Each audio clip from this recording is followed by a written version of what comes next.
Đây ra đây gần xong rồi, chờ xíu. Chờ xíu. Có ít đang ít. Ăn được không mày? Thì ăn đi chứ làm gì không ăn. Cho đồ hòn quá.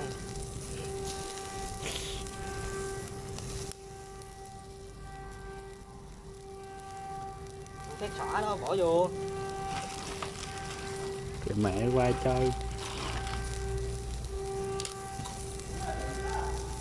Không biết nữa. Nó cho đồ hòn. Bỏ đánh cá gì quỷ. Ướp chưa? Ướp rồi. Ồ mày nướng về lửa là đâu đâu. Đây đừng mà đưa đâu mà tụi chạy bò mà khi mình tối ra mày tối đâu có chỉnh đâu mà đu nghe. Mặn lắm. Mong mong cái nào đâu có chỉnh đâu. 909 anh. Con vịt đâu, con vịt kêu con phạm đó rồi lửa. Nướng mẹ cho. Lông lấy đu mà sang lo đó mà nướng luôn. Con sọ con ướp đây ướp nướng mẹ rồi. Có ba vịt cái này.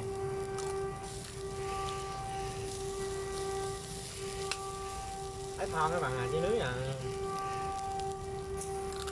Thon rồi, cái đây thon mà chứ gì. Không dừng nghe.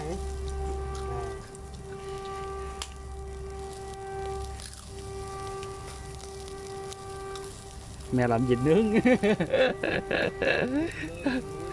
tắm được ngon con. Tắm đụng con mặt lắm. Vịt con về. Vịt sẽ rẻ. Vịt mùa này ta đồng ta bấm này.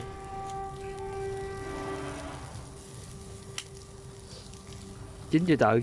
Vịt nướng trâu bạn này. Chưa đâu. Thầy rồi chứ chưa chín. Nãy giờ lửa đâu không cháy không đâu nó. Không có gì còn cửa không. Sợ nát không ở đây lửa nát lắm. Miếng là hơi lâu chín này. Lâu chín rồi cái gì ở đây.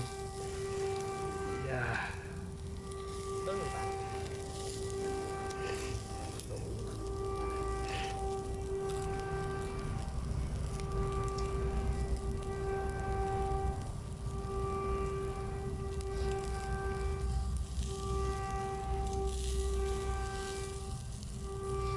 Heo nhỏ ăn.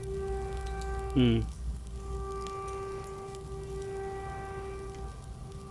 Mà thơm nha.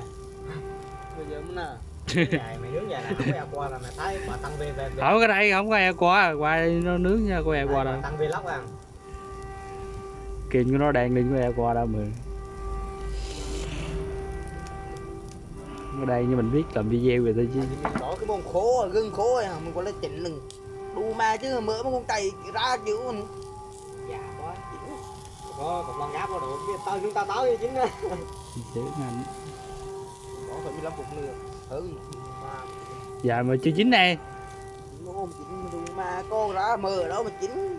Do có miếng này miếng mỡ với miếng thịt mỡ. Miếng mỡ nhiều hơn thịt luôn á. Có do nữa nên nó ra dầu vậy đó. Khổ Khô nó cá.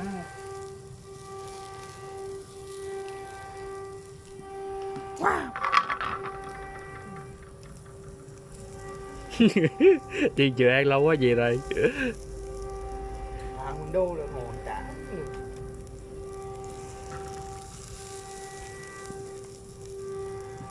Nó mua về ăn thì nữa hả? Dạ. Bơ bót quá. Mình đã mà dùng đường hết, dùng được á. Nó muộn á, chạy lắm không? Muộn còn công được á.